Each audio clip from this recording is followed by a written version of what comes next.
Being happy now. Not even really espionage. Espionage here now. So far beyond that. It's like, Bada boom, bada boom. oops, I accidentally Hey, boy. committed a cyber crime and started World War III. Ready to commit cyber crimes and do World War III stuff. Oh, you but baby. It's a great movie. I really like the movie. I think it's a lot of fun. It shows a lot of foresight. Oh, you big Plop. People all the way back in the 80s.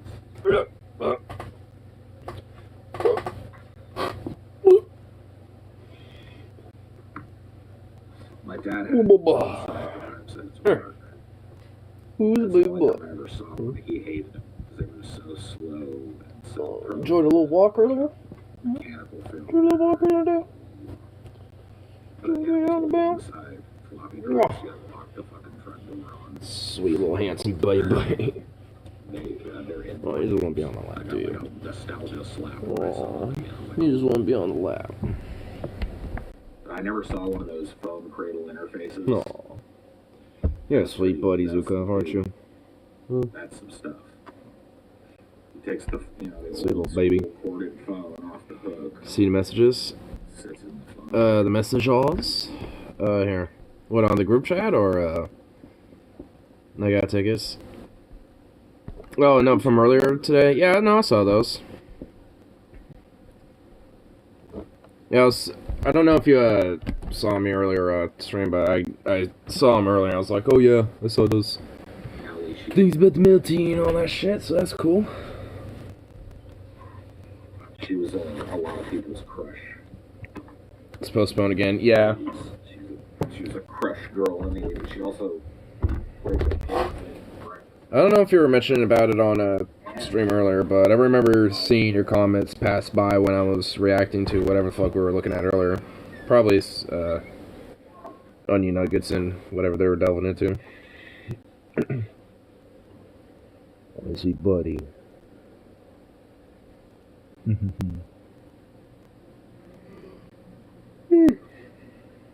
Good boy. I'm guessing Rage was postponed due to just COVID reasons. If I had to take a guess.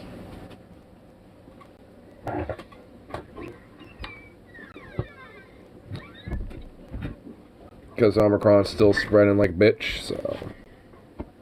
Well, sit out here for a minute, find a sunny spot. Get your little butt in the sun if you can do that. They didn't say it would soon though. It's cold. Yeah, I figure. Honestly, I'm just assuming. So it's postponed till next fucking year, huh?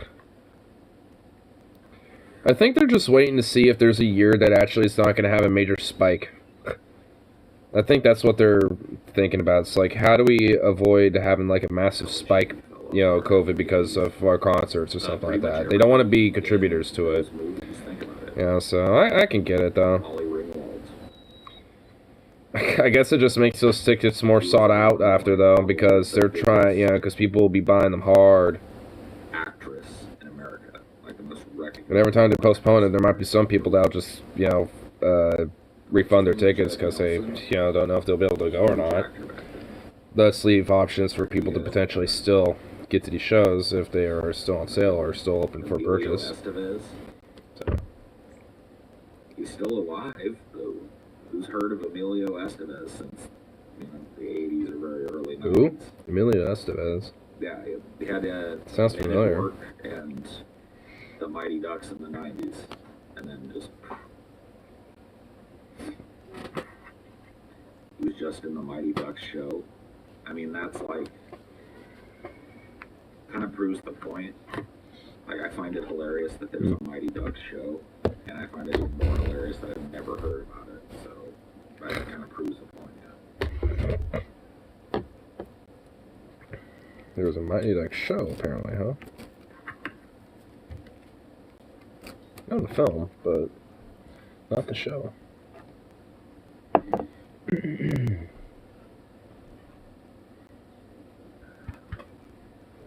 boy. What a good little boy. I mean, I was saying honestly that there's like a lot of like honestly, just in general, liberals lately, I've been, like, really a little bit more in favor of, like, going conservative as of late. I mean, at this point, just, like, I mean, it's kind of a beating a dead horse now at this point, but, like, the r/port subreddit is just literally just gone. Just gone. And at this point, legit, any form of even soft lefty type of comments are just downvoted to shit. It's like, oof. And then fucking, you got Trudeau trying to enact some, I mean, honestly, legit, more blatant fascist style policies that could bite leftists and indigenous movements in Canada in the ass by fucking over those people when it comes to their movements, you know, because of the trucker fucks that, you know, are, you know, fucking over a lot of shit. Specific things are getting brigaded. Specific things. It just seems like from what I notice, every time I happen to like tune into r/Portland, it's always got like either just over far right people or just conservative brigaders. What's up, Brown Rat?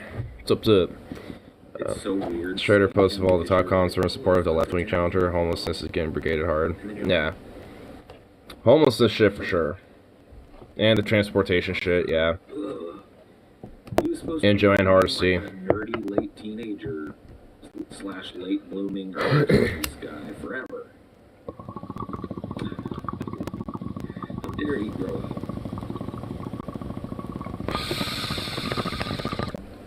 There were a lot of like 90s stars and starlets that went the same route. Dude. My golden era of PPB is getting brigaded hard. Childhood. Of course. I'm trying to think of some of them. Like, oh, what was her name? Katie Holmes. Katie Holmes. I mean, at this rate, like, all the motherfuckers are just, like, really getting gung-ho for these different, especially for these different specific things that happen to be pretty conservative on the face of it. Like, there's just this hardcore mentality that's just been, it's been around for a while, but it's been kind of coming back lately.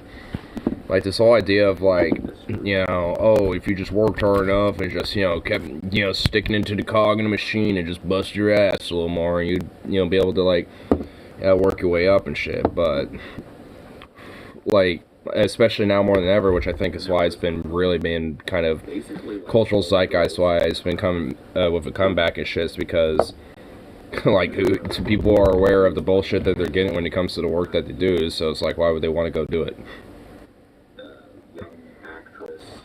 Those hot landlords get brigaded super hard. Yeah. Hell, DFAT Fried's episode on landlords that they did like a week ago, I think last Thursday, like that had like a few people, you know, fucking simping for landlords over there. Like even the more lefty, you know, edgy DFF pessimist productions crew, like they still get like weird right wingers and libs that are like, oh yeah, landlords are actually good.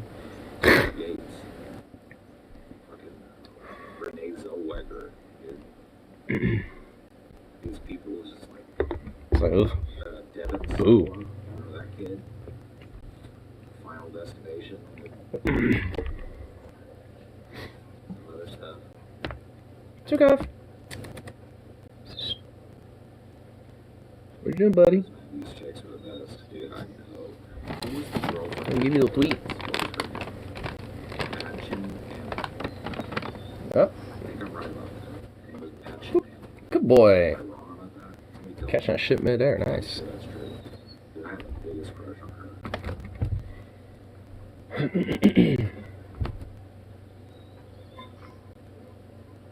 Oh, you sweet little baby. You sweet little thing.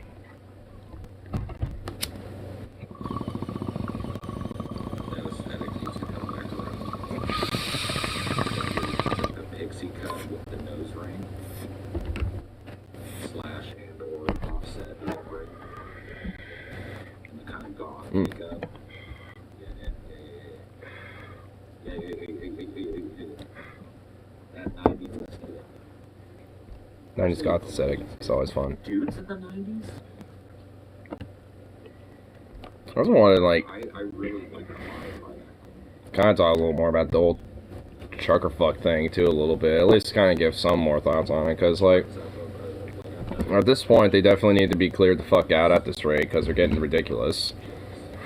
especially considering that Ottawa is basically just utterly getting fucking bogged down to the point of just like no functionality. But like, from my understanding of how like Trudeau's handling it with this whole like emergency act thing or whatever the fuck, it really is something that could bite just other movements in the ass, especially when it comes to like the indigenous land rights movement that's going on in Canada just as much as the U.S. I mean, because especially with how Canadian police and how Canadian authorities treat them, they already don't treat them well. So, as much as I'm like kind of gung-ho about these motherfuckers getting like dealt with and then kicked out and shit, with their fucking weird ass like anti-vax version of Chaz in Ottawa, I guess, just with a bunch of overcompensating trucks and shit. So it's like, all right, just send in the fucking like jackbooted thugs like you do the rest of them then. But no, they don't want to do their jobs because on that either. So I guess now they want to like do bank account freezers and shit like that, which is honestly a little bit more a little bit worse than just sending in the fucking thugs in my mind.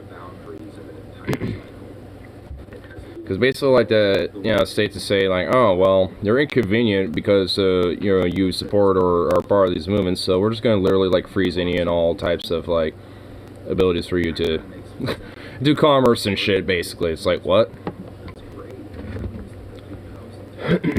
Just arrest the fuck.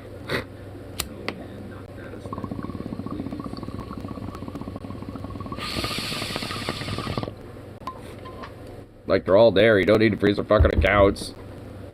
Just send in a few, like, regiments of, like, Canadian National Guard or some shit. Send in there, zip ties. Boom, there you go.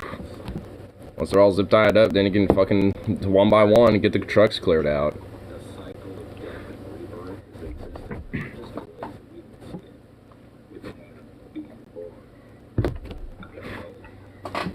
Because I guess, like, at this point, at least Canadian government's, like, deciding whether to use more covert means of force or overt means of force. And honestly, it's probably better if they just did overt means of force. Especially considering that there's, the president, if there was, like, mass labor strikes or, more, momentum towards the indigenous people that are fighting for their rights and advocacy in Canada. It's like, that's kind of a problem. I was actually watching a little Vosh clip out of it, and he actually had a really good take about it, saying pretty much the same thing. It's like, oh, Vosh actually was like pretty hardcore correct for once in a while. It's not really exactly getting canceled on his Russia Ukraine bullshit. Now he's actually coming out with a good one. But that's true. I mean, the same thing happens with a lot of these different labor movements and civil rights movements in the past and shit. If there's crackdowns on ones that tend to be more far right leaning, people on the left also get cracked down too.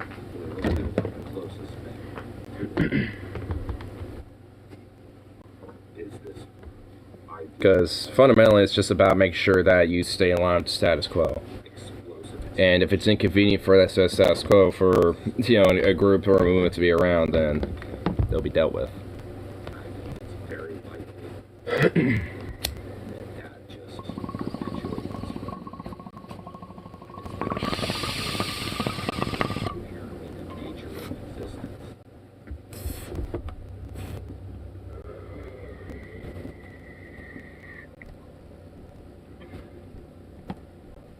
I don't know. Considering a lot of the weird interpretations about how it's like, like a pro-worker type of thing, and how like Canada's government's reacting to it, it's like if there was to be a legitimate pro-worker type of movement in Canada, especially on anywhere close to to a scale that was kind of seen with this Ottawa thing right now, it probably would be dealt with in the same way, and honestly more harshly. I mean, because a lot of the people who are the cops that would be enforcing and cracking down on that shit are not going to be as sympathetic in comparison to, oh, end the mandates, don't like the jabs, bleh. 50 years or some shit. I can't remember exactly. So, there's going to definitely be a major difference to how those two different types of things would be treated, especially by the cops. The entire world has been without. And so, while the cycle of entropy. Wait, what are you chewing on? What? Hey! What is this? No! No! Fucking roll of tape! No! No! Are you serious? You're chewing on a roll of tape? Quit wagging your tail!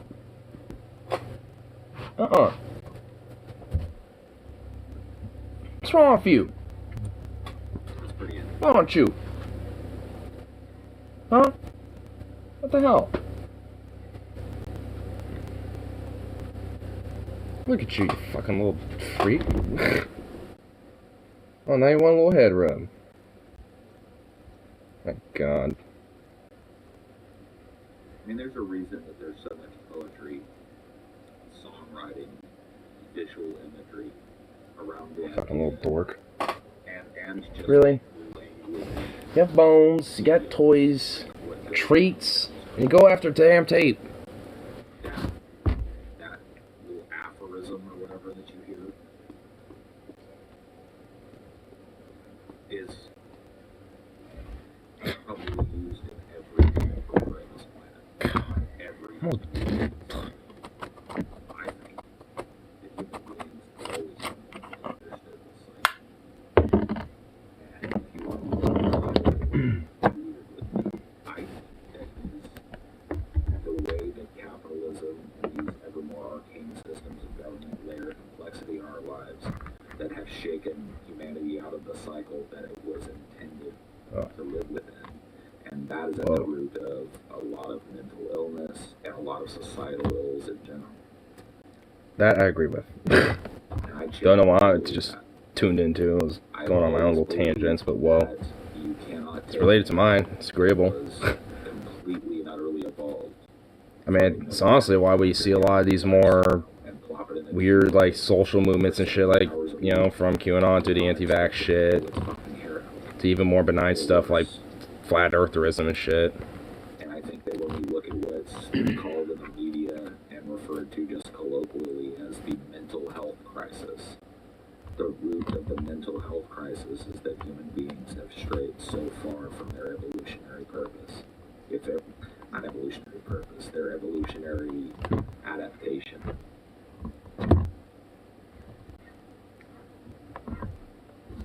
Also more of a yearning to kind of have more expansion and expansion whilst being on a thing that is very finite and can't be expanded endlessly on, like the planet. What do? They go insane.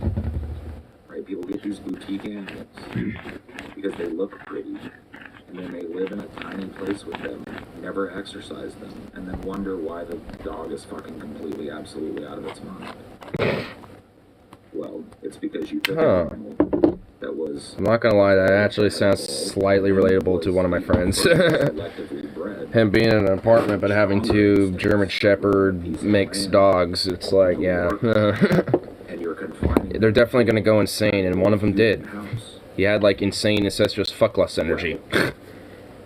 I think everybody understands that psychological principle, but has a hard time applying it to themselves. Zukov at least has more space to run around and roam around in a little bit, so he doesn't go as insane. More than once, Lamau. Yeah, more than once. And he's kind of becoming a little evil genius because of that. I mean, and honestly, like, I don't blame Vito. I mean, I don't even blame, Logan either. And, not to throw him under the bus about it, but, I mean, I don't, it's just because of the conditions that they're in. I mean, it's like, because Logan doesn't have much of a choice to be in the condition that he's in entirely and shit, because of that, neither do Vito or Jazzy. I have too. They don't trust a fucking thing. more skittish, They live more in temperamental. It was just subsistence. And that means they have to be ready to fight every second because that morsel of food might be the only morsel they get for 3 fucking days. And so they got to be willing to kill for that morsel. And they don't give a fuck. I mean, full-on street dogs are a lot more different. Around here, you might just find strays that, just get lost for a few months and haven't seen their owner in a while. But nonetheless, have, kind of been able to chug it out. You can take everything We can mention Zukov can handle and stuff like that, but I wouldn't want him to. It's more of a shop dog than a street dog.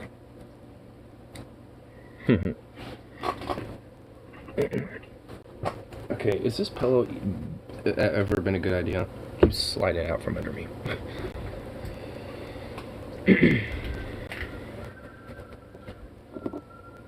It does have little strings tied to it. Yeah, maybe, yeah. The ghetto bird. Everybody look, it's the ghetto bird. I can hear a ghetto bird, yeah. glad I don't have to deal with that. Well, I guess, yeah, I don't. We get helicopters, but they're not ghetto birds. They're more like tourist helicopters that would either come from the south or from the north in Portland, because you get little helicopter tours, and you'll just kind of see them flying around.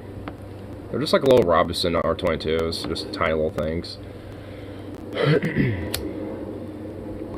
You're having the whole nature versus nurture false dichotomy. It can be very confusing when you look at it like. Where the fuck does he live? An airport? The reason that dogs have so many different expressions of breed and so many different temperaments between breed is. Does he live in a fucking airport? Nature and nurture.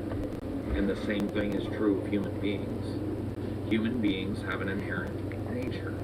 And human beings can be nurtured. Yep. Into certain paths in life.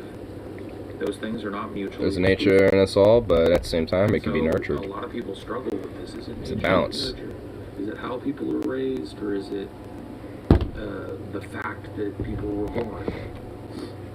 Cope no los dos. It's both. It's both. There's a lot of variables of social economic conditions that come into it, of just, being the nature of that. At the same time, that also plays a nurture of how you grow up, too. Just as much as, your parents genetically, naturally, making you who you are, but on top of that, them nurturing you as you grow up. Attributes and our experiences. It's always been both. Right. And I think it varies depending on the thing. I don't or at least a specific variable when it comes to the whole broader nature versus or nurture thing. Well, if there really is a versus in it, it's more of nature and nurture, not a versus. That's something that's very hard for people to let go of. It comes up here. I think that's the biggest misconception about it, is that it's always seen as like a versus more so than a balance of the two. Versus Whilst there being more nature in certain things and more nurture in others. Objectivist universe or a deterministic universe. If you believe that we live objectively, then every choice that you make is your own, exists in a vacuum basically, and is your own little choose your own adventure book. I guess in a way it is.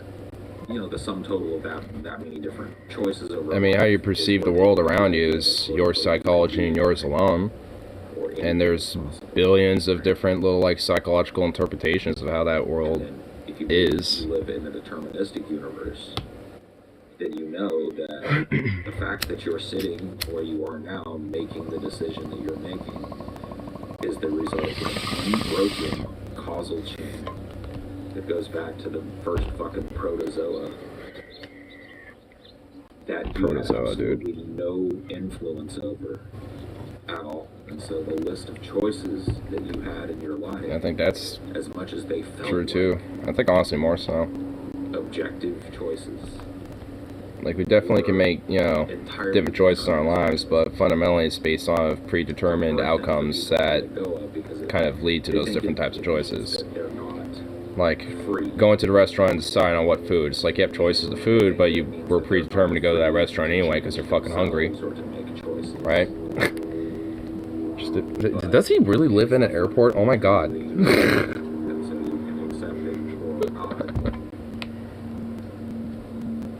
I choose to accept. Where in the world is Palsy go? Definitely California and near airport.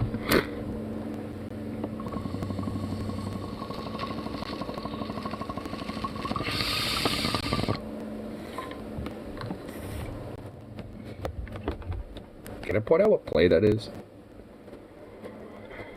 Most people don't realize how It's many twin engine. possibilities they have. Probably Beechcraft. Until it's too late to make the right decisions.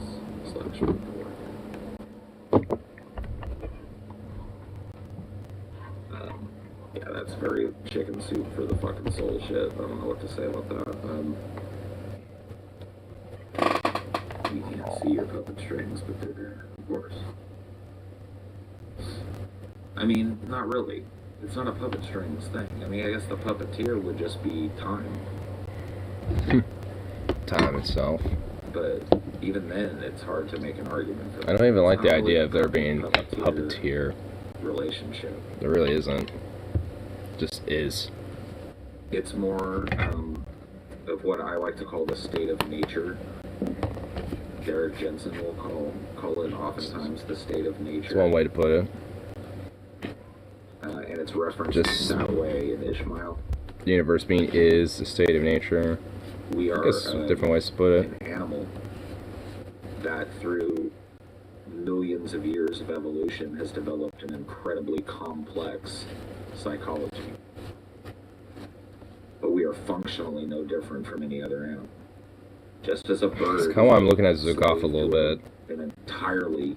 Because he's a common ancestor between us, but despite our own weird ass complexities and shit, we really aren't too much different from him. Breeding patterns. There's a lot of shit about him that's actually kind of relatable to me. It's a little freaky. I swear, this little fucker's like an alien. The grass, the decision that he or she made to cover his lawn was based entirely on where the sparrow's mother gave birth to what little troop of sparrows he became a part of. Now there are 5 or 6 of them on my lawn. All of them. Little bundles of determinism.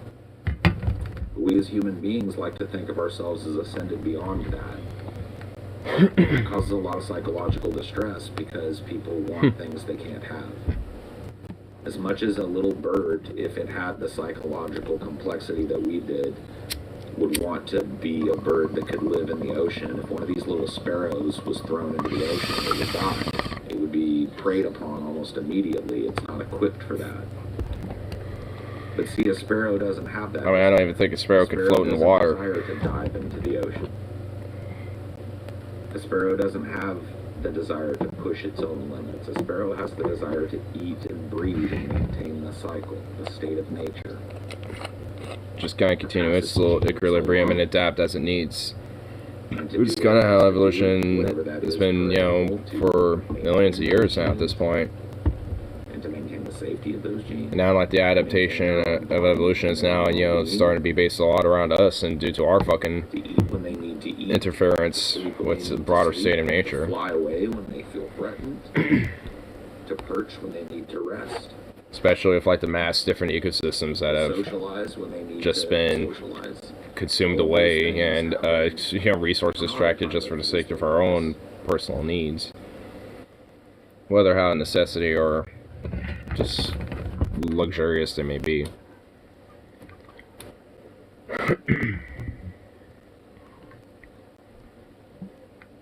Because there's definitely a lot of different things that other animals have done that, you know, can definitely be destructive to their own habitats and stuff. Like deer can overpopulate an area and eat so much of the food that they end up starving themselves out and other animals in that local ecosystem. But that's why there's usually a balance in those things, by having predators in that area. Usually those predators are what helps balance those things out.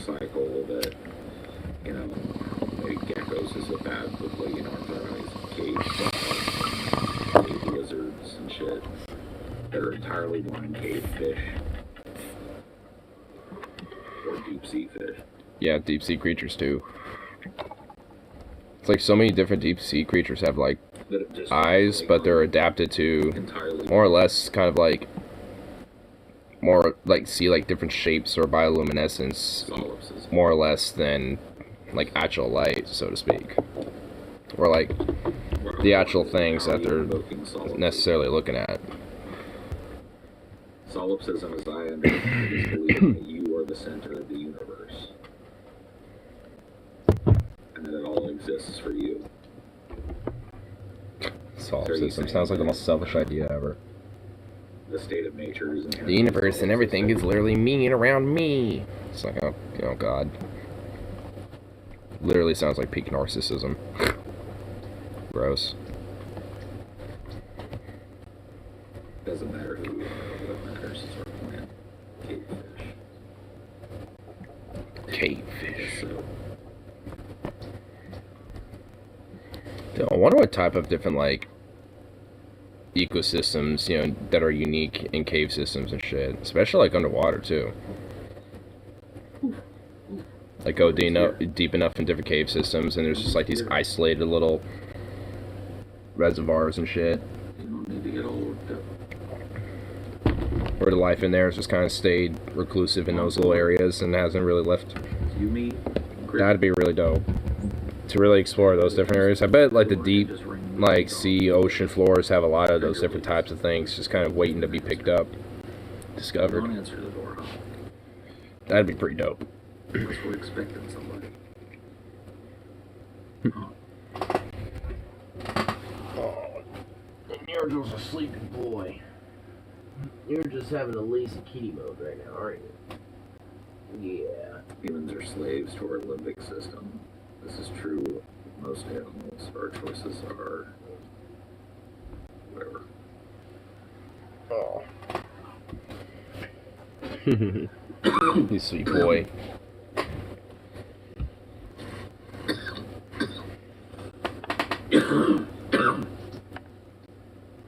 The development of complex language by far is the most significant and deadly adaptation that human beings ever made. Deadly adaptation, huh? Like, once we stopped grunting at each other and conveying basic information with I feel like just kind of the general inherency of technology probably would be the most deadly. We became Figuring out tool making, things like that. a different type of animal. Like, those intervening years, like when I say those intervening years, I mean that, what to us is an ocean of time between our more. I mean, there's other animals that have very complex languages within their own species and shit, so I wouldn't necessarily think it's language that would be one of the more deadliest adaptations of man. I'd just say our discovery and, real language that was ever spoken. advancement into tool making would be that. Here, because there's no way that Homo sapiens sapiens was the first of our Definitely not. genetic heritage to speak. Oh, most certainly not. Neanderthals, the Devonians, Our genetic heritage. Homo erectus, I mean, all of them.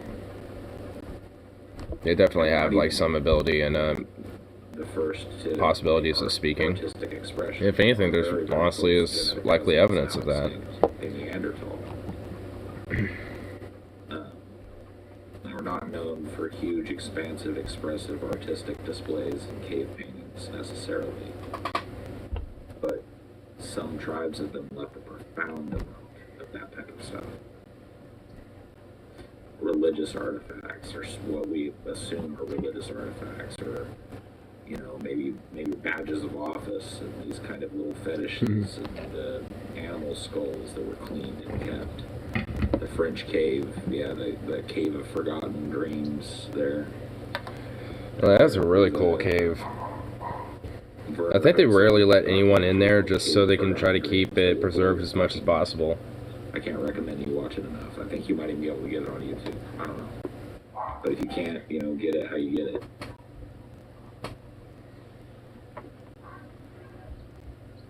Ooh.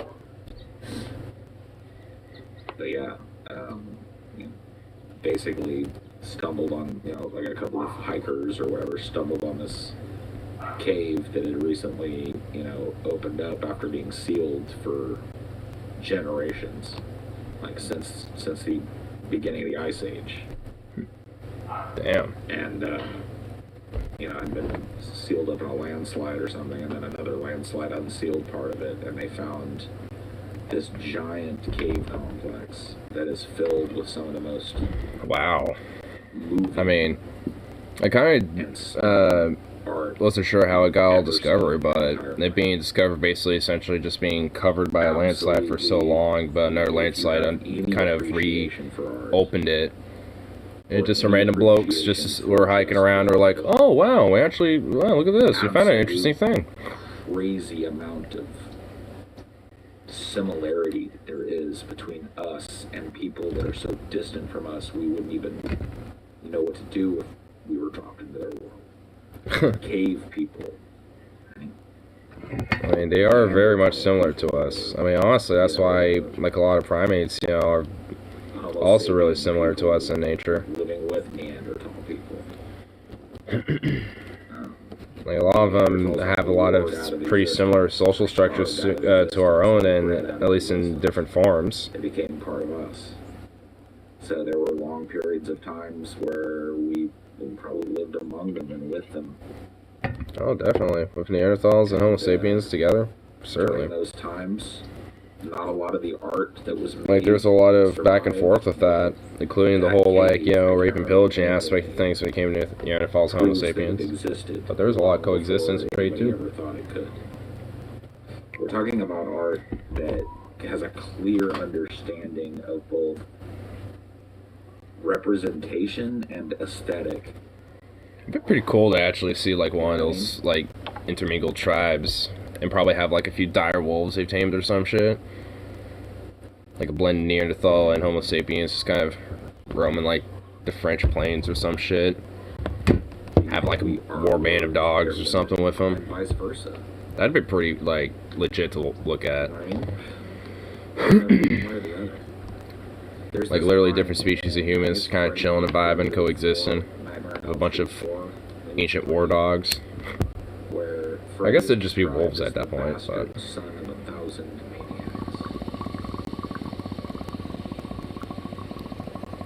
And if you really think about human beings and you go back all the way, we're all the bastard sons of a million maniacs, dude. I know I am. I got a little bit of that Viking Celtic blood in me. I most certainly know I got, like, bastard, crazy, warlord, maniac fucking blood in me somewhere.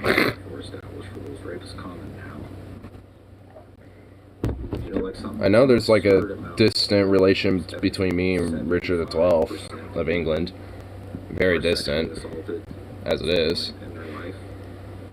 It's like, oh, interesting. I don't know how much of a psycho he was, but, I mean, if he was a psycho, then that at least enforces some of that. I know on my dad's side there is a little bit. Because he especially has got more of that Viking blood compared to my mom. We're all the sons of brutal dictators. Warlords, chieftains, probably mercenary bands. Tribal witch doctors that ever led an army. At least at one point or another, somewhere down along the trees. Early human history and the history of our distant cousins and our close cousins. It's brutality upon brutality upon brutality upon brutality upon brutality. That's why I would want to live in those times. Are there times of wonderful cooperation within certain tribal groups? Absolutely, that led us to where we are today. But the brutality never left us. We like to think of ourselves as more civilized. I mean, if anything, it's kind of part of our nature, so... I mean, it's more or less, honestly, having an outlet for it, more so than trying to get rid of it. Its problems are caused by the fact that So I don't know if it's necessarily something that you could. I mean, I guess that's why things like, more violent media and entertainment exist, because that in itself is an outlet to that shit. ruined the world whether it's sports or Grand Theft Auto or whatever the fuck. So, how do we account for that? Their selfish desire for plastic bottles that have sugary soda in them, or you know, if you're lucky, they got sugary soda in them. Now they actually just have corn syrup. Ew, gross. That's why I don't drink soda anymore. Is there corn syrup in this? No, literally just brewed tea, water, and cane sugar. Cigarettes. And for some reason, phosphoric acid, Coffee. or yeah, phosphoric acid. That's a justification. Literally, the planet is ruined. That's why you have to virtue signal. Psycho man. And I do. As much good as that probably really does. Which is probably very little.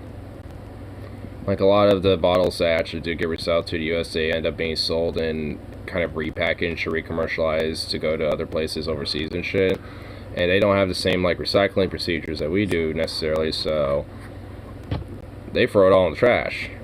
So this whole like, you know, oh, you know, we're doing a lot of recycling and reusing and stuff. It's like, I mean, technically, but we're just more or less being a middleman and pawning it off to someone else, so we can just blame them instead. That's probably not a good thing. It's like, oh yeah, it's these third world countries that are really polluting, but it's like you're it's like because you keep pumping in all the shit there.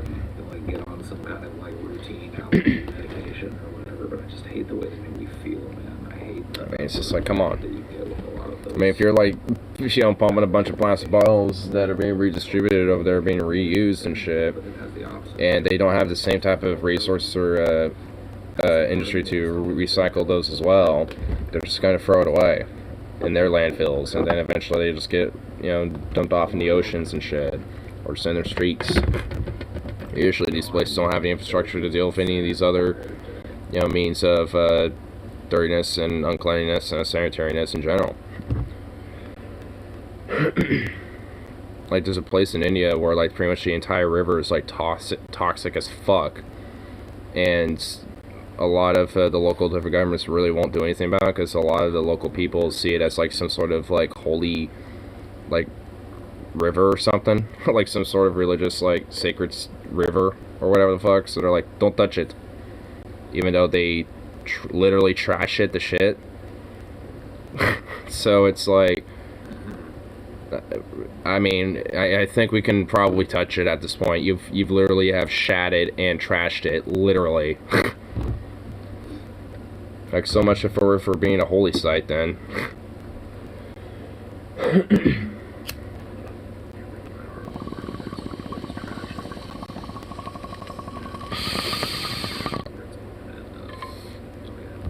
But it's not just that place. There's been so many other countries and other regions, especially in the third world, the global south, that suffer from that shit.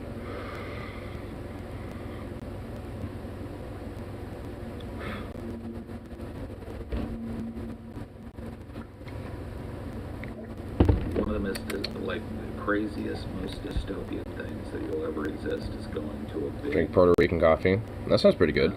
landfill, as they call them. Oh When I my was a kid, god, right to shit a river. I've been in years, man. But when I mean, at was a least kid, in India, it's more of like some weird religious thing, like I was saying. junk. My dad was It's like, not necessarily like, you know, oh, because corporate lobbying is, you know, pushing it. It's more of, at least in, you know, for India's case, at least for that river specifically in that context, it's just like the local populace has like this weird, like, idea that it's like a holy religious site, so it needs to not be touched. Even though, again, it's trashed and littered and shit, and to the point it's toxic. So it's like, I mean, at this point, you might as well get some waste treatment plants on that bitch and fucking clean it, you know, so it can at least, you know, be clean for people to go in if they're going to treat it like that. Because people will go in the river and wash themselves and all that shit because they think it like that, but it's literally toxic, so they're poisoning themselves. And I'm telling you, it is something. It's like Happens in America too. Corporation, at least because of corporations, where they'll fucking, you know, lobby a lot of their local governments and municipalities and even the feds or the state to immediately assault deregulate on regulation, on different regulations and environmental protections, and then trash out these fucking rivers and these natural areas and stuff where a lot of people get their water and, you know, where their food grow and shit. Dirty old musty chairs that are all old has a smell. You know, grease has a bad smell. Human waste has a bad smell. Animal waste has a bad smell. These smells are all pretty distinct from one another. It's kind of, you can smell the difference between them. Yeah. And so everybody's familiar with every smell that's represented at a landfill. But they're not familiar with the fact that it is all mixed in pretty co-equal parts and creates its own distinct milieu of disgusting stench. That's a descriptive way of putting it. And you wait in line, and usually, like the way that they operate for people like us that just want to. I think I've only been to one of these things like twice ever in my life. Is they charge you by the pound or whatever. So they have you go on a scale. They I know I've been to one when it came to like landscaping waste, where you come and dump off all your landscaping waste bullshit, and it's the same premise basically. And that's just like the most like it's your job to find veggie, earthy, like tree-like smell you could think of. So at least that's kind of pleasant.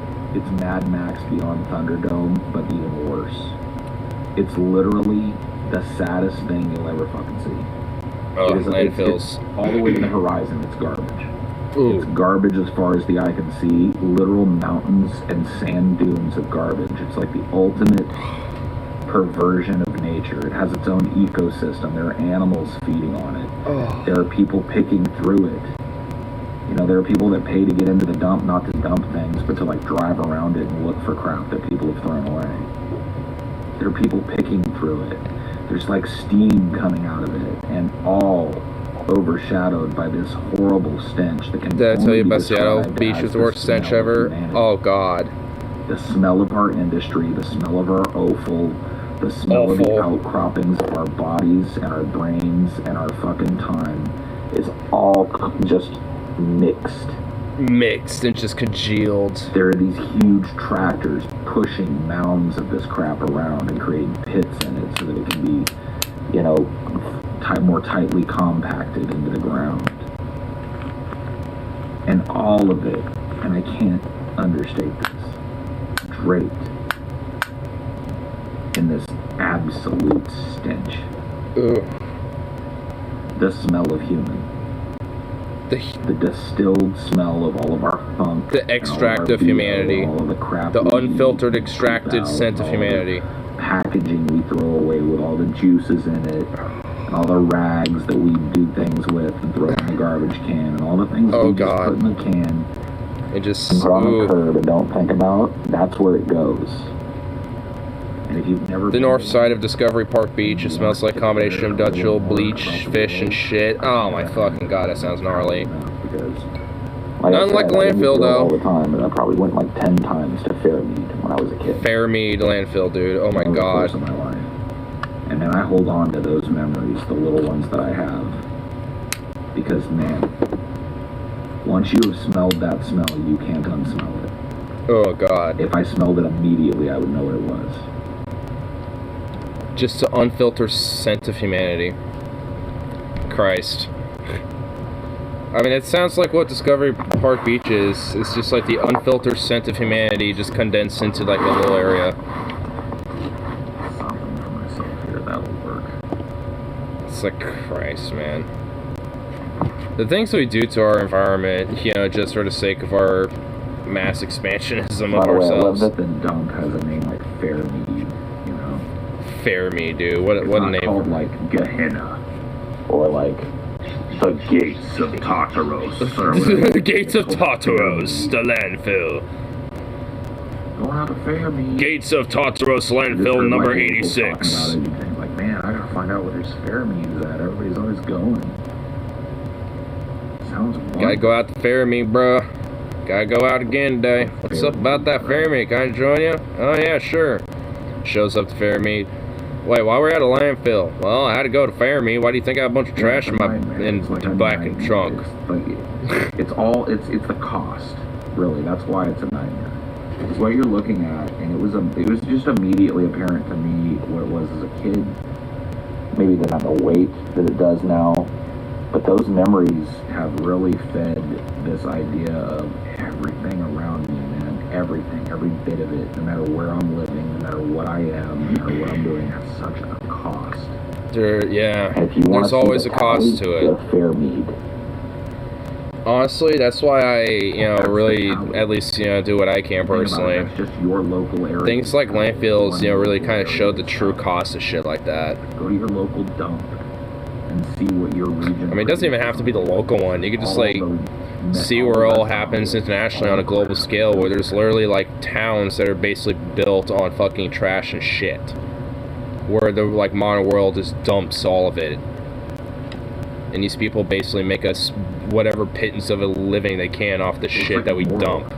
But instead of cracky rocks, it's sharp bits of old tin cans and shit, as far as the eye can see. Christ. Diapers with syringes coming out of them and stuff. It's or if the ground was made of the most disgusting waste you can think of. And you weren't impeded by boulders, you were impeded by old couches that were half burned. Or big mattresses that have big sussy blood stains. Sussy blood stains. Oh my god. Rusty chains with hooks on them. Or old saws sticking up out of the ground that are broken. Fucking homunculafied, amoebic slobs of just random organic matter from some meat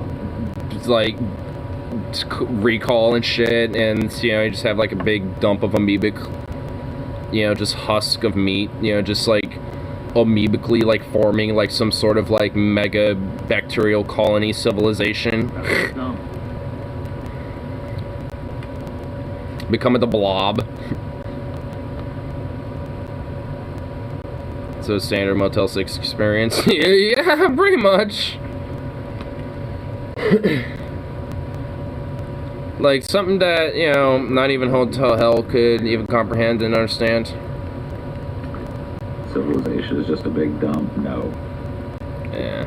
Civilization, by and large, and I will tell you this, there are some places where that is absolutely true, because they don't have municipal services, so they actually turn into a dump. Dude, have you ever seen the Vice documentary, The Cannibal Warlords of Liberia? Yeah, I've seen that. This was actually kind of edgy and good. Dude, that documentary, I watch it every now and then still, because it's still fucking nuts. And do stories about shit that it's probably going to be talking about Zombie Town, or... They went to... or Freedom Town. Freedom Town. Yeah, Freedom Town. In Liberia, in Africa, in West Africa, right? I don't know why I said Zombie Town. It was called something else. And they went to this area of Freedom Town that was called Baboon Town. Baboon Town, okay. And it was a beach area covered in shacks. And when you look at the beach is literally if you ever, my yard right now has a couple of dino poops in it, and I need to pick it up. If it was 10 times more dino poop and my grass was beach, that's what it was. People have no recourse other than to just crap on the beach.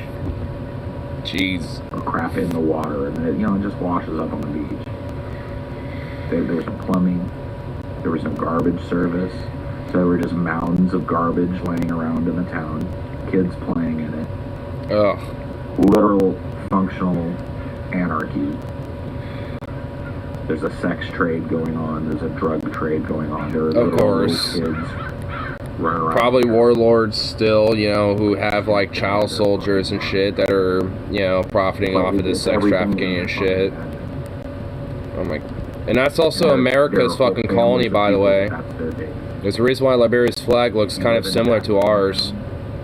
That's your day to day. Liberia was basically America's failed African colony. There are other people who... So whatever's, Liberia's day-to-day life is now, is kind of a result of us. There are places on this planet where the dumps are the last place that a person can go to try and eke out a living. And so they move into the dump. And they use stuff from the dump to build a shack or a shelter in the dump. And just sustain. And every day, they get up and they go out into the dump and they try and find things. I mean, this is why in my mind labor is just even more important such on an international level because of this shit. or fix up and sell. I mean, like, what audacity does humanity, have, to let anyone, be in that fucking circumstance? Every day. So their whole cycle of especially when they're trying to eke out a living and live. Just a basic standard. It's just like, what?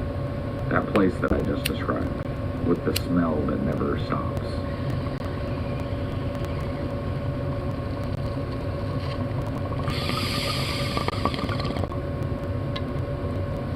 How can you stand the stench? Get used to it. This is going to be hard to describe, but I'm going to do my best. The smell is kind of sweet. Get used to it. It's not a pleasing sweet. Like, whenever I have to take out the garbage at night, when it comes to closing and shit, there's like a little baby landfill, like, right outside next to where the deliveries come in, because also that's where the garbage truck comes up to pick up the garbage as well. It's in that same area. So whenever you open a garbage compactor when it's like heavily filled with garbage and shit, it is so it's really hard to explain, and it does, especially in the summer. Like, sometimes I'll just like open up that fucking thing, dump all of our garbage and shit, but then just have all that like week old funk just, and then it sticks to you. So it's like, come back from work, come back to our department, and we just still have this bit of funk on us. It's like, ugh, it's gross. The smell is not like this overpowering assault on your senses that you think it is. It is just a combination of every bad thing that you've ever smelled in such quantities that it creates like an ecosystem. And overall, it does, like, because there's so much decay, and decay has a sickly sweet smell. Yeah. That's what it is. Just like that, like, definitely, scent of decay. Ugh. Such a haunting smell, though, and it makes it smell worse to me. Just what a great, unfiltered extraction of humanity. But yeah, it's that, dude. It's the food that's all sharp and vinegary and really rotten, but it's mixed in with like old dry coffee, like just everything you can think of, anything that you would just throw in your garbage can, coffee that's gone stale, whatever you throw away, that's where it ends up. Every smell.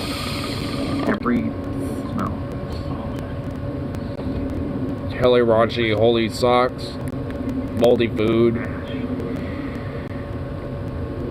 just random wads of bullshit. I mean, everything. Ugh. Fucking ugh. Yeah, what a great example of just humanity. You live anywhere near a town. I don't know if where a landfill will be around here and shit, but some would not want to go on anywhere near one anytime soon. That's for fucking sure. Just do it as an experience. Just ugh. Just get all the old crap that you're not going to use anymore. They don't know how broken. I'm just gonna let Waste Management handle it. They do it every Thursday. I'll just let them take care of that. Like a duffel bag of old crap. They get paid hella good for it anyway. Stuff with holes in it that's not worth donating or anything. And run it out to that dump. Pay the $10 or whatever it takes to drive out there and park. And find a place to throw your stuff. And wander around a little bit, because your $10 lets you pick through it if you want. Just stay for a minute. Stay for 10-15 minutes, become saturated in that smell, and experience how it goes from this immediate assault on your senses to just kind of like how the world smells. Ugh. No, thank you. It's not until you leave that you realize, like, oh my god. No, thank you. Ugh. Sounds horrible.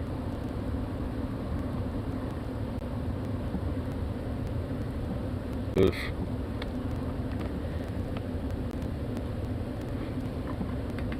Ugh. live on an animal farm or close enough to one to smell just becomes part of the background. Yeah. Well, I grew up in an agricultural area where they raised a lot of pigs, now a lot of cattle, more recent times, but back when I was younger, there was a lot of pigs and horses, goats, sheep, and yeah. I mean, living in that smell is a lot different. Farming operations have a smell.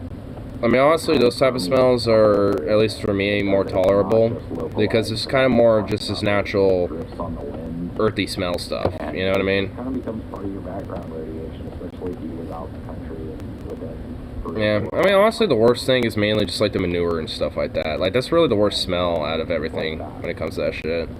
But, you know, that is one smell. That's, you know, pig poop or chicken poop or whatever it is, right? One smell. Or maybe a group of 5 or 6 smells we're talking about. The ultimate. I was totally asleep. I wonder if he's kind of twitching. Sweet little Zuka sleeping away.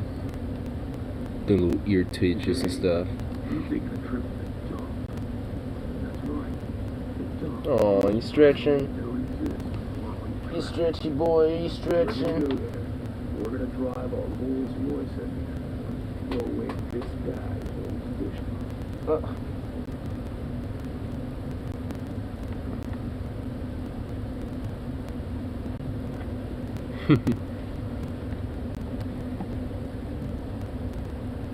You sweet thing. And you know, like, most of it would be too, like, it would start off as being, like, funny, and then they'd be, man, this is actually kind of sad. It really makes me think about, like, the damage and stuff that humans do to the earth. And maybe, like, I need to make some changes. Maybe we all do. Anyway, if you like this video, like and subscribe, come back for more. I'll be blowing the trumpet up somebody's ass. Have just fucking, like, you know, vloggers, just like these weird little YouTubers and shit. Like Logan Paul, just go out to these landfills and shit. Just be like, hey, we're gonna, you know, see the real impact of what, you know, like, excess and unfiltered extraction of humanity looks like, man.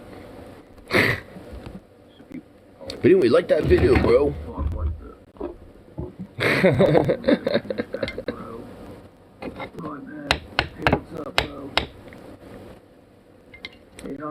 We're at like the suicide forest, and oh my god, we like totally saw like a dead dude.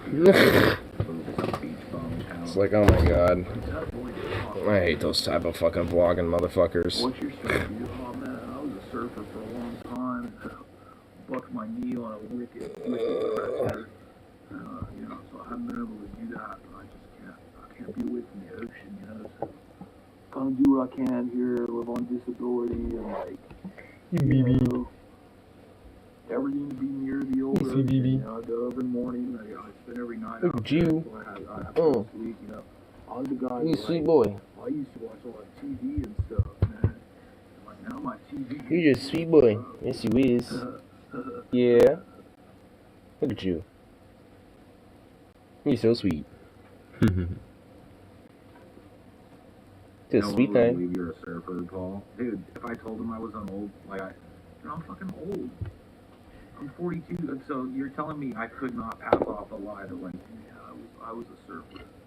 I was a surfer for 25 years. Honestly, Paul could easily fucking pass as, like, hit my neck. some ex-surfer. Bad spinal injury, and then it's just all been kind of downhill from there, man. I know I really let myself go. It's hard to understand. Yeah, man. Here's a picture of me, bro. I just find a picture of, like, you know, a grainy picture of some old dude in the 80s surfing or whatever the fuck. Like, yeah, man, I surf forever. I could pull that shit off easy peasy, lemon squeezy. Paul could easily do that. He's got the look for it. So, like, the waves are like, you have to wait for them more than anywhere else, but they got the best, most consistent waves there. You know, so Leo Carrillo is like, that's my secret surf spot or whatever. Maybe not the best, but it's the one I like to, like, practice. Is there even, like, surfable waves in Korea? I'm sure there is. Like, the peninsula's probably got, like, some interesting currents going on where it's got some funky waves. I'm a retired this or that, dude. if I wanted to be a real scumbag, I'm hella old enough to be like, well, I served in Operation Desert Storm. No, I couldn't say that. I'm a little too young for that to say. Well, what was the Operation Enduring Freedom? I did my first tour in Operation Enduring Freedom. I was 21 years old when I left. Stolen Valor, Paul. My life was in a place for rent. I just didn't feel like I was doing much. I was working at a coffee shop, and I decided, like a lot of people did, that I had to do something, and so I joined up, and I ended up in the 422nd Platoon, Air National Guard. The 422nd Platoon? We were Platoon? stationed in Kandahar, just outside of Kandahar, in a little town called Bushtel. And, I did 2 tours there in Afghanistan. I saw a lot of my good friends, laid out their lives for that freedom, and I was wounded very badly. Been on disability ever since. Oh my god. Trying to eke out a living. Stolen Valor, Paul, dude.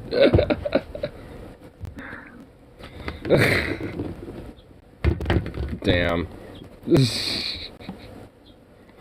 So assuming Democrats do nothing before the midterms was going down as Biden's biggest accomplishment. That's what it kind of comes back around to what we were talking about earlier, the social engineering stuff. At least so far.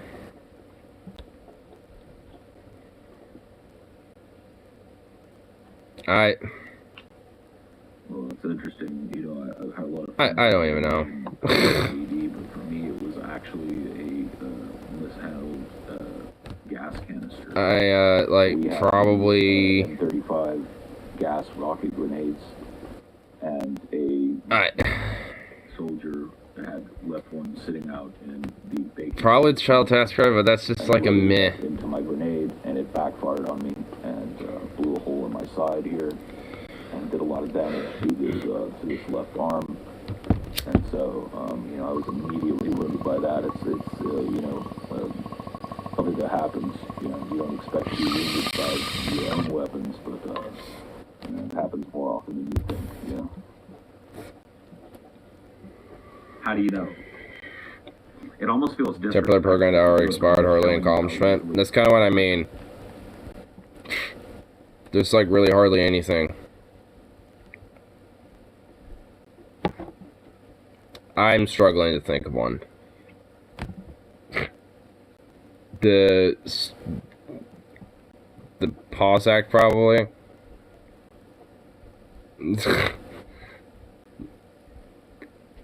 I don't fucking know.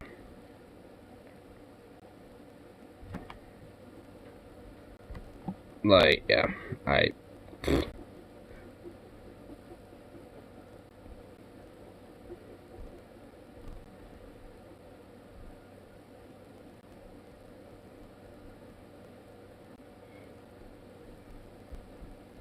see what else going.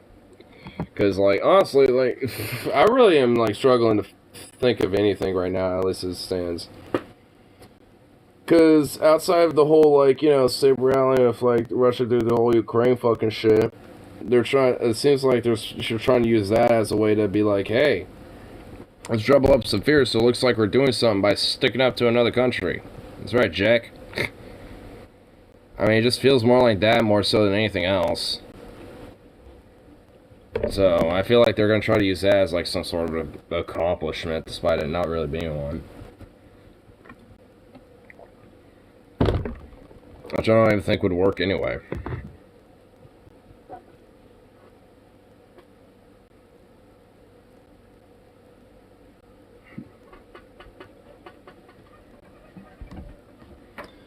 Ugh.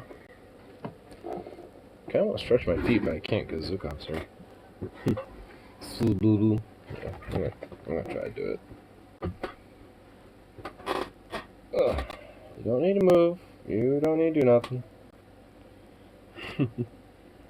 There we go. Cool.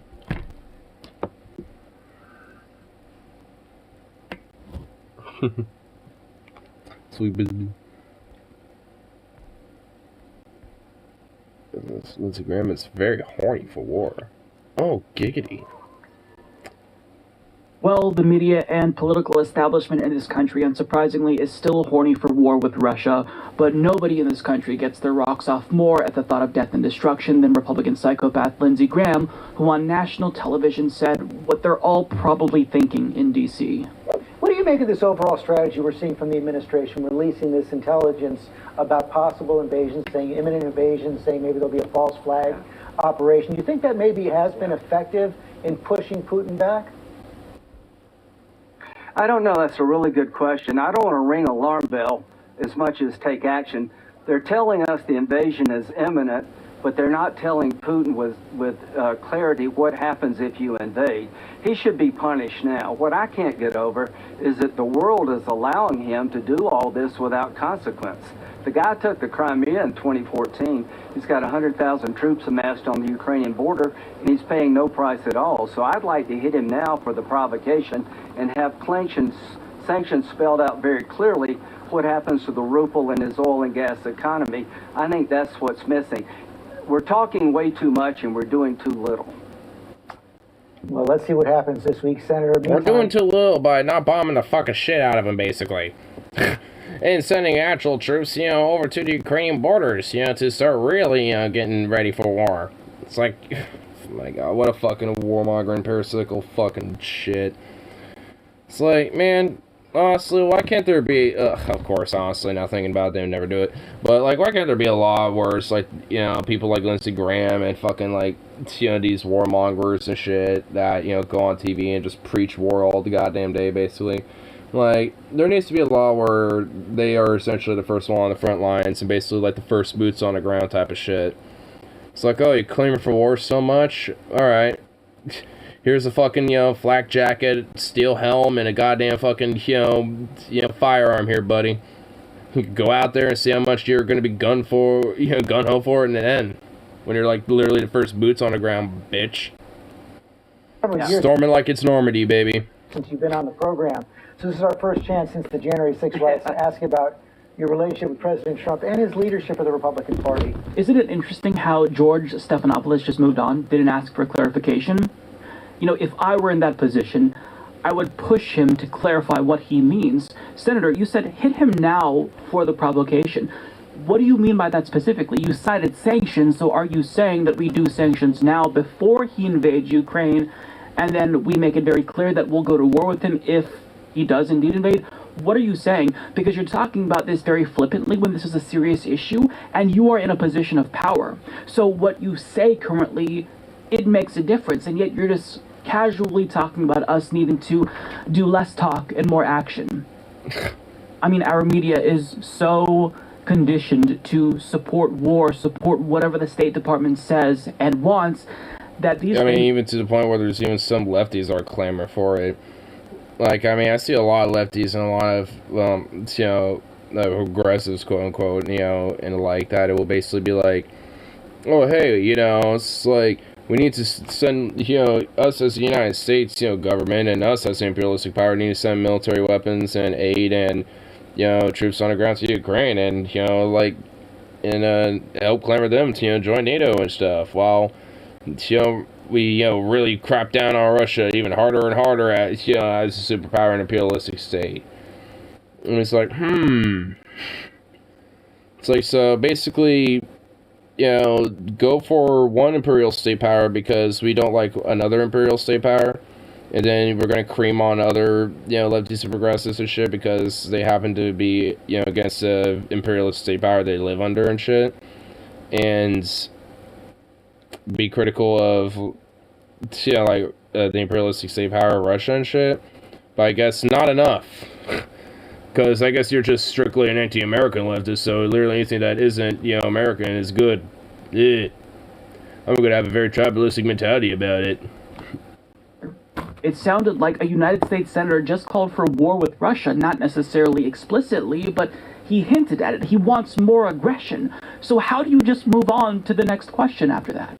Lindsey Graham said they're telling us the invasion is imminent, but they're not telling Putin with clarity, them being the State Department and the Biden administration, what happens if you invade. He should be punished now. He should be punished now for the provocation. Okay, let me just ask this question to anyone in the establishment. Yes, it is the case that Putin and Russia, they are amassing troops on the border of Ukraine, but this is not new. It's not a new phenomenon.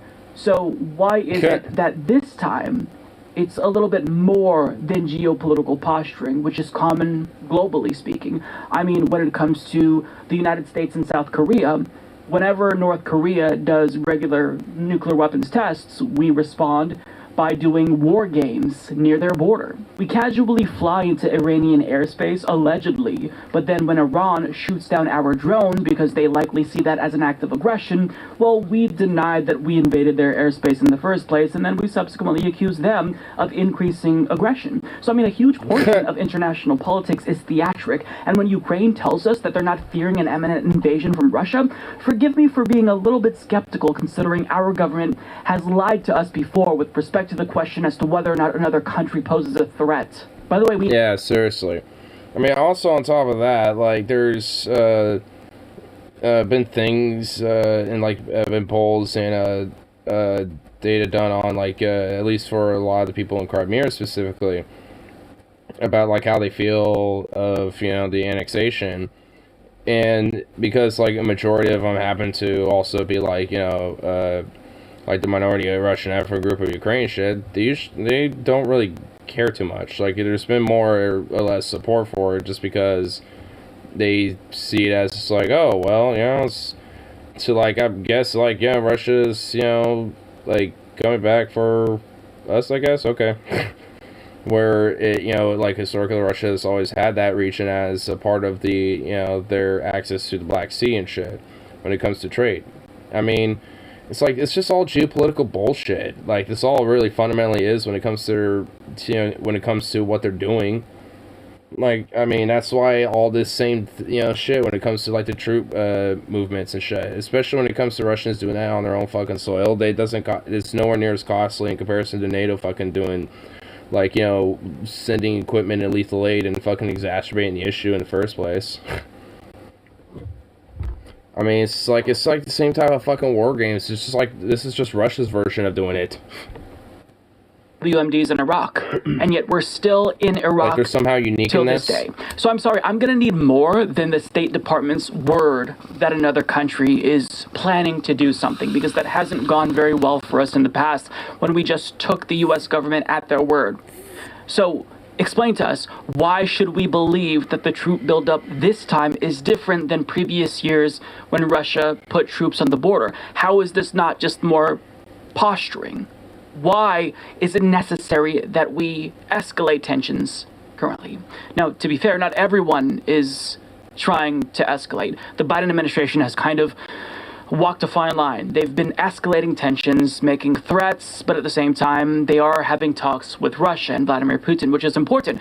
But the problem that I have with the mainstream media and our political establishment is that whenever we see this posturing from other countries, whenever they puff up their chests and they are aggressive, which is bad, by the way, to be clear, Russia doing that is bad. But, you know, no shit. We have to take that as a threat. But when we do it, when we posture, when we play war games near another country, that's not a threat. That's not evidence of imminent invasion, because we're always the good guys. So, you know, when I see this, my response is, why do we have to immediately resort to escalation? Why isn't the media all in unison calling for diplomacy? Calling for... Well, because Putin's just a madman, doesn't give a shit, and no one thinks, you know, for him and himself and what his personal needs are, even though that's what the United States does as well, pretty much like carte blanche. I mean, that's why I find it, like, so hypocritical when people, like, really hyper call out Russia and shit. Because, like, I mean, it's like, sorry, but, like, America's been doing this shit for, you know, quite a while.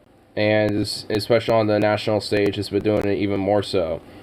I mean, it's just like, it's just another, I mean, it's just, you know, like, especially on Putin's part, just more of a re-exacerbation of a lot of the old Cold War, USSR style fucking shit that's been going on, you know, like, after World War II since up until the 90s and shit, which arguably has probably never really stopped. This is now starting to rake back up again. Like, Cold War II is more or less probably just the same old Cold War that's just really simmered down for a good decade or two. But now it's just coming back up. getting a little heated again. Because all in all, I mean, there's even like different interviews and shit. Like NPR was doing an interview saying, oh yeah, there's like a lot of, you know, fear in Kiev and blah blah blah. But then they are doing like interviews with the people on the ground. They're just like, you know, they were just like, they didn't really, you know, have too much of a fear or worry about it, because, you know, it's just something that they always, you know, see as just like the same geopolitical posturing bullshit as they always been doing. I mean, so all in all, I mean, it's really just kind of the same shit, different day type of stuff.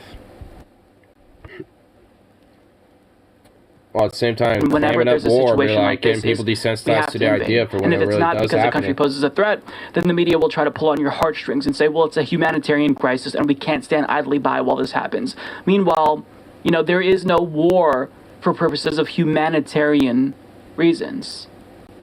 There's always some underlying motivating factor. Usually it's what the, you know, military-industrial complex wants, which is essentially a semi-autonomous entity in our government currently. So when we live in a late-stage capitalist society where war is profitable, I'm sorry, I don't buy anything you say. Show me evidence that this is actually serious this time, because Ukraine, they're saying we're not worried about an imminent invasion. Now, you know what's interesting is that after Lindsey Graham made that appearance, we learned that if we did take him at his word and we did what he said, well, we would have escalated further, because guess what? Russia is withdrawing troops. So in the event, we listened to Lindsey Graham and we hit Putin, did sanctions preemptively, we would have escalated. Do you understand why it's really important that we don't always have our finger on the trigger whenever something happens, whenever another country is posturing? And look, I don't like any imperialism. Don't support U.S. imperialism. Don't support Russian imperialism. You know, what they do in their geopolitical region, essentially, it's intimidation. They're terrorizing these other countries, and that's awful. That's bad. Them building up troops is bad. Escalation, however, is also bad. The best response to aggression isn't always more aggression. Sometimes you approach it differently, diplomatically, or using soft power, not by just screeching at the top of your lungs for war, Lindsey Graham. So, I mean, if people like this... God, I love this picture of him. Oh, my God. But, I mean, really, like, when you have, you know, times when there's, like, tensity and escalation shit, sometimes really, honestly, overall, the best course of action is to, you know, chill out and pull back a little bit versus actually, you know, going gun-ho and, you know, shooting from the hip. You know, and expecting, you know, to see some results of them, you know, chilling out or backing off or some shit. Especially in circumstances like this. That doesn't work. I mean, because honestly, that just literally makes the situation worse. That's why, overall, having more diplomatic efforts and, you know, not, you know, falling for the whole clamors of war that media and a lot of different State Department officials want to push and shit is, you know, a better outcome, and not falling for their fucking fear-mongering, their scapegoating, and their demonization of, you know, Russia just because, oh my god, you know, they might annex Ukraine, which honestly, realistically, they probably aren't. Like, if anything, like, there's a lot of, you know, more or less, you know, up in the air, you know, about it, more so than just like, oh yeah, you know, they're totally gonna invade now, tomorrow, any day. It's like, probably not. I mean, will they? I mean, maybe. Probably, you know, at some point, you know, given, you know, the circumstances, or depending on how things play out. But, do I think it's likely? I mean, probably not. But that just kind of depends on how our fucking State Department, you know, operates with a lot of it, you know, pushing a lot of their different EU and European allied states and shit, you know, to clamor more for an aggressive solution towards this, more so than a diplomatic one. So horny for war? If you want to be a little tough guy, go enlist. Go pick up a fucking gun and go to Ukraine, Lindsey Graham. See, it's easy for him to call for other people to fight and die when he's sitting... I mean, honestly, if Lindsey Graham put on, like, a little steel helmet, a flat jacket, and a little fucking, like, you know, like, AR-15 or some shit, I mean, one, that looks silly, but two, that'd just be nice. Because, like, good luck, buddy. Have fun being out in the Donbass, you son of a bitch. You know, enjoy, you know, fighting it out against those Ruskies, buddy.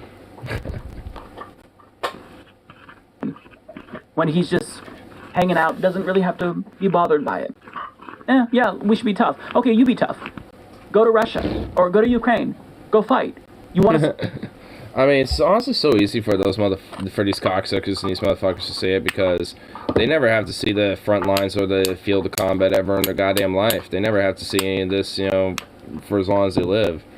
That's why it's so easy for them, to be crowing about this type of shit. But, for people like us, we don't, like, at least for me, I don't even necessarily have to go out there, but just having the, idea and the thought and the fear, knowing that could be a possibility just because of, this type of shit. It's like, yeah, no. How about you go do it first, motherfucker? Not so easy if you're the one who's going to be on the front lines, Lindsey Graham.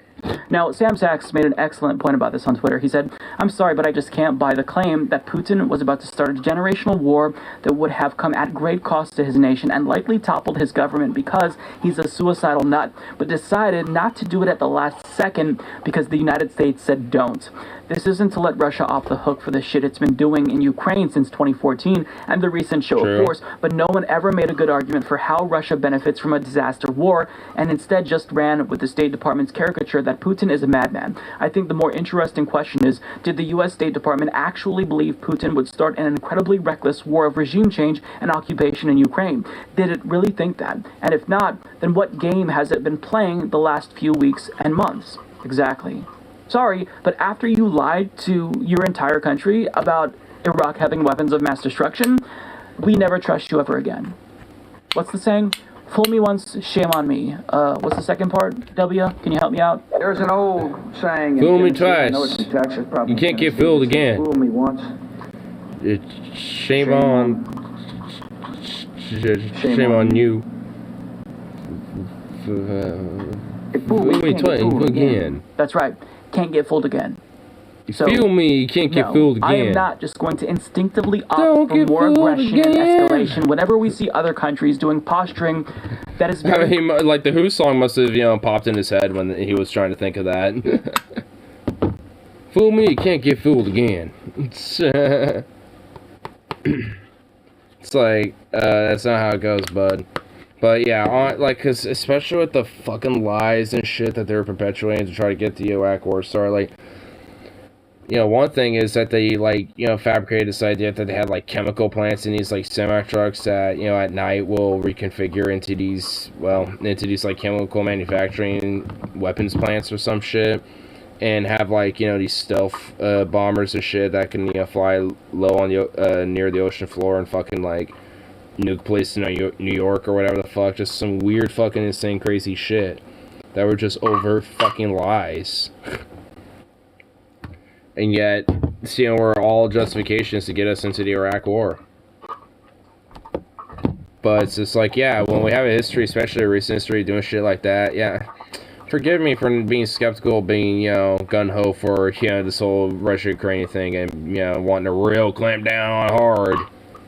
Because the State Department said so. Putting troops on the border in Ukraine is obviously intimidation. But when we see this posturing back and forth between countries, usually it's one responding to the other, one going tit for tat, and it's all bad. Really, what we should be doing is working with every single country to stop the real threat, which is anthropogenic climate change. But all of these leaders around the globe, everyone, they have their heads up their asses, and they're so primitive that they think that war is really the best interest for everyone. And these geopolitical pursuits are the best things for their country. Imperialism is the best thing. Tribalism good. Imperialism, all this shit doesn't matter if we don't have a habitable planet. So maybe they should focus on that, but of course not, because that would mean that we live in a sane world if that were the case. But we live in an insane world, so leaders are, very thirsty for war. We have a late-stage capitalist society where war is profitable, so our media apparatus and political establishment push for it at the behest of their defense contractor donors and advertisers.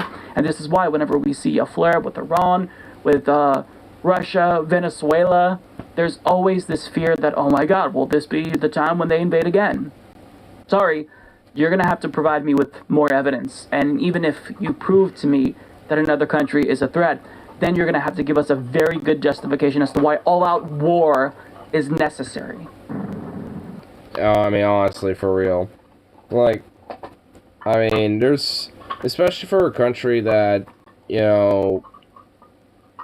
I don't see a reason, for, America citizens to go enlist and go honestly unnecessarily die in, because we have to be the moral apparatus to kind of help out and be like their saviors or some shit. It's like like America can't be this all the fucking time.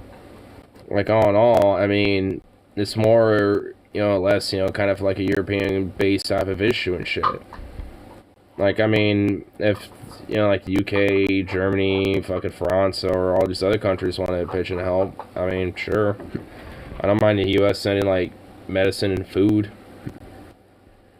to help out at, just everybody with these type of things, because, well, like, especially when it comes to food and medicine, I mean, that's something that, helps not just Ukrainian people, but just anybody in the United, will be heavily affected from, a conflict like that. And that type of shit should be accessible to anybody.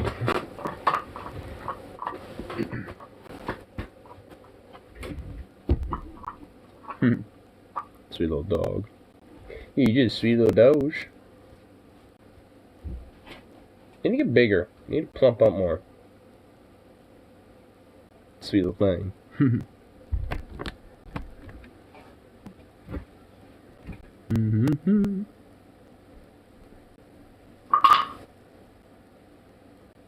Jeez.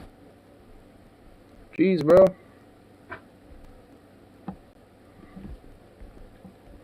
Jeez, bro.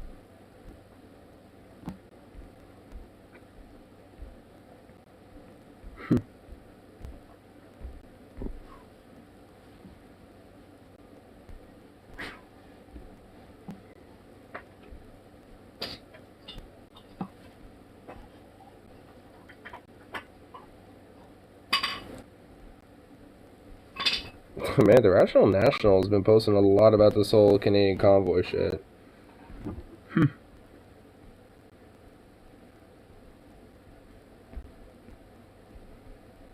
Overseas actor convoy sparks huge debate.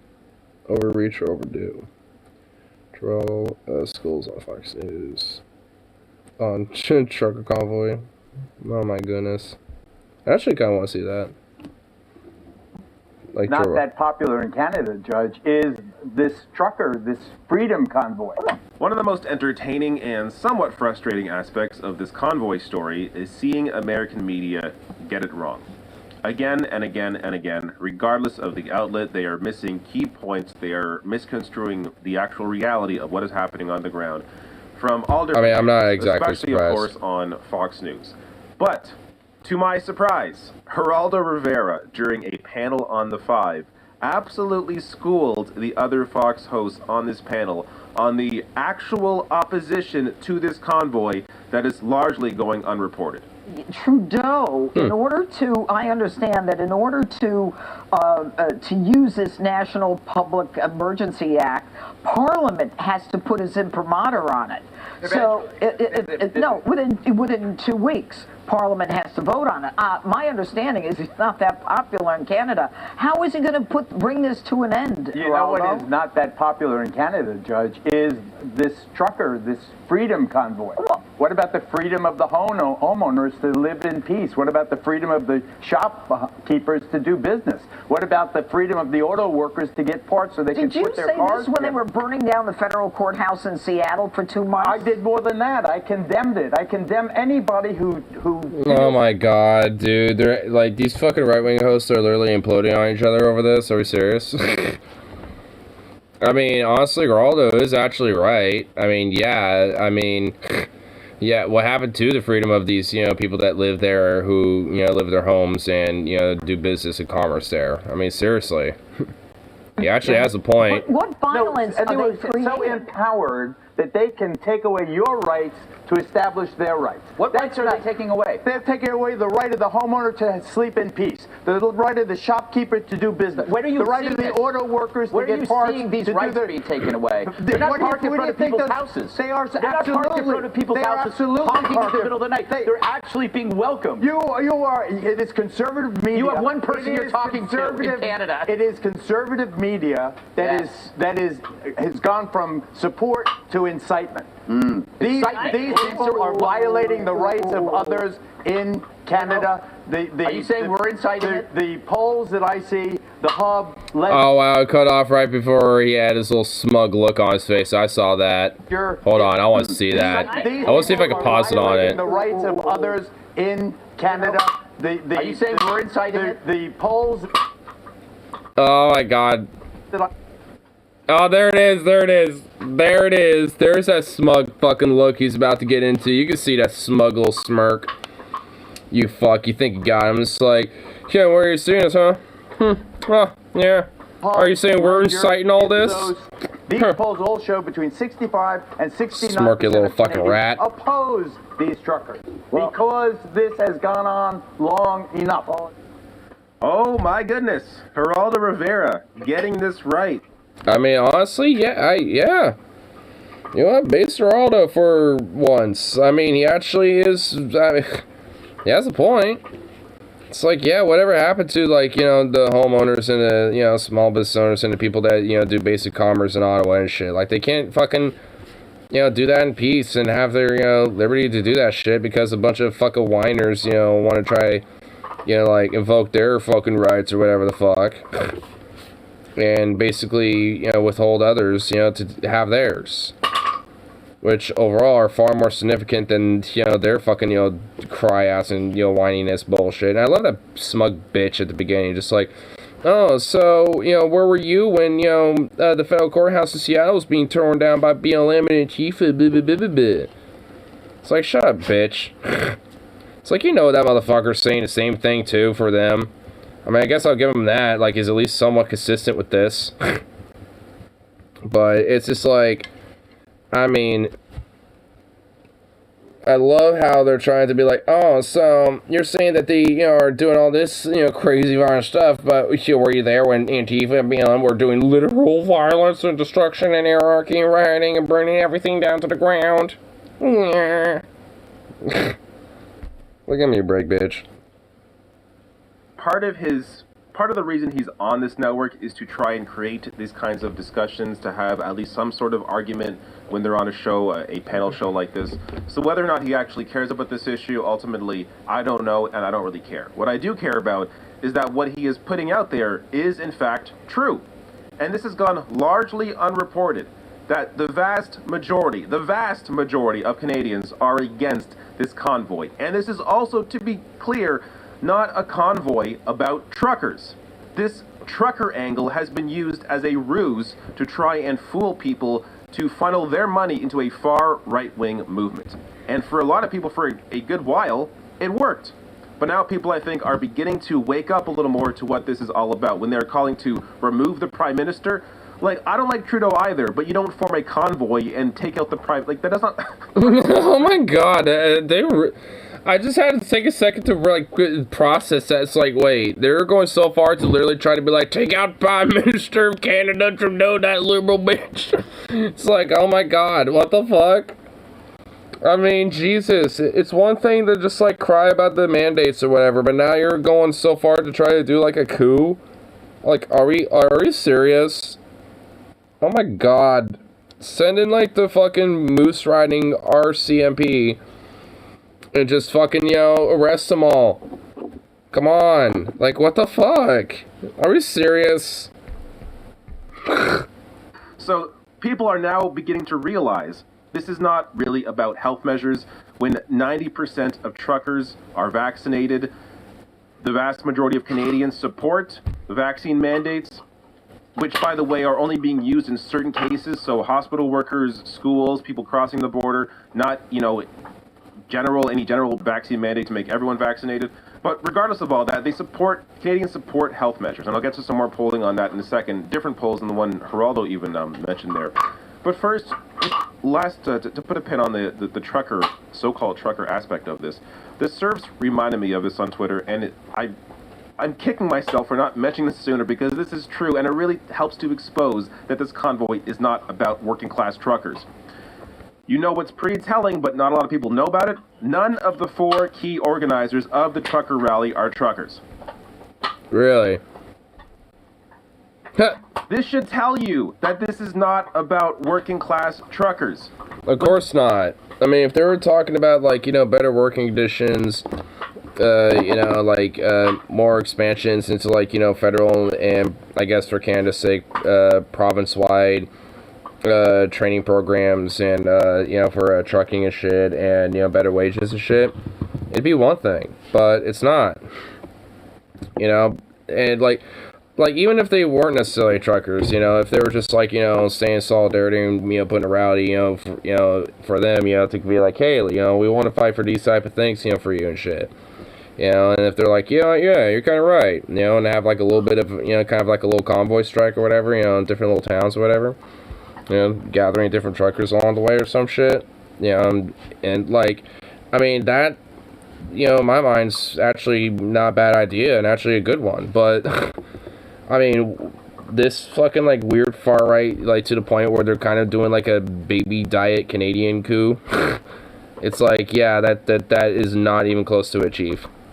Wage theft that truckers often face, when they are not raising the issue of how truckers often are misclassified as contractors as opposed to employees. That way their boss can skirt regulators and treat them poorly. None of this is being brought up. No actual working class trucking issue is being brought up in this protest. This is not about truckers. This is a ruse to try and funnel your money into a far right-wing movement when you have 4 organizers here that are part of far-right groups and are not truckers.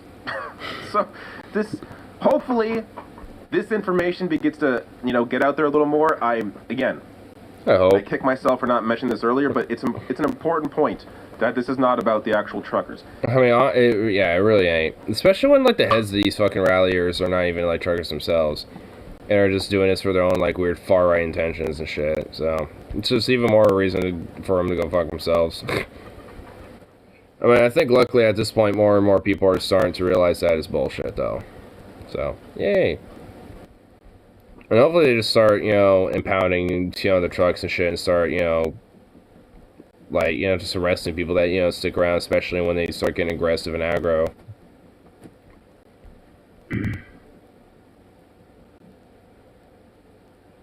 Hey, baby. Just a cute little boy.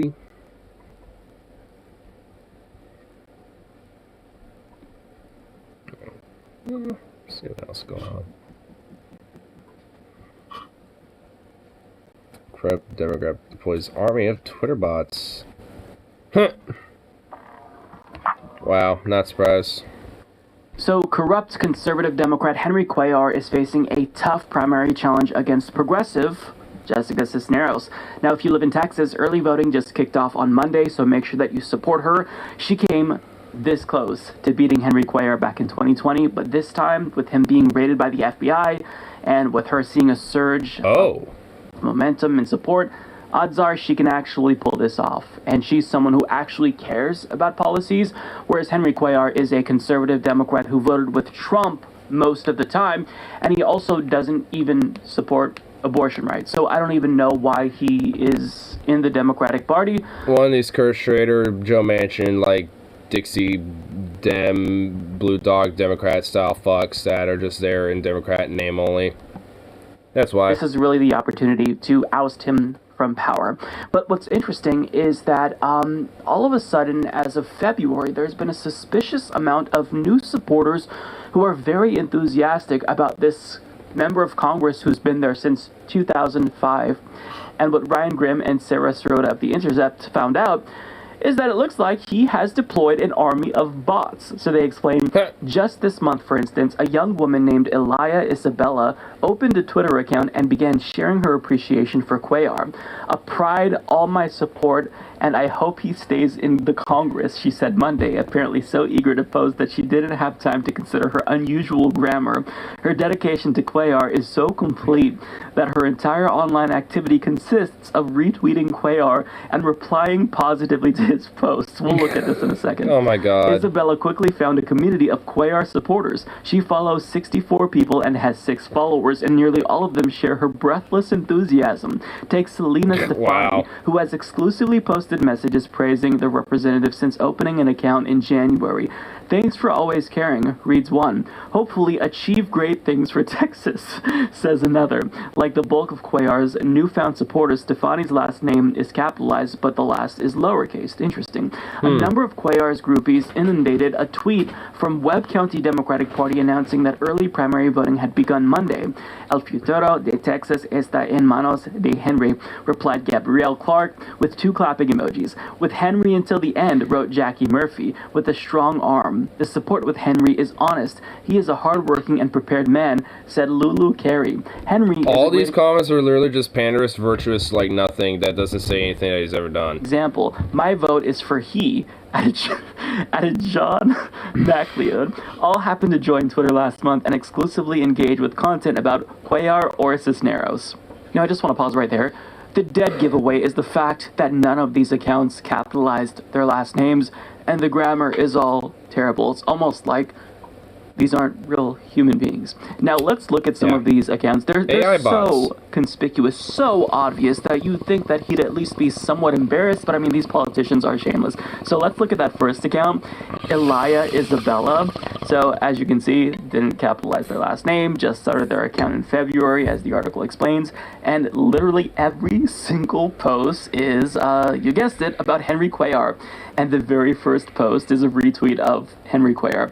So it's almost like this account was created specifically to boost Henry Cuellar or something. I mean, they must just really have realized that this February how enthusiastic they are about this member of Congress who's been there since 2005. Interesting.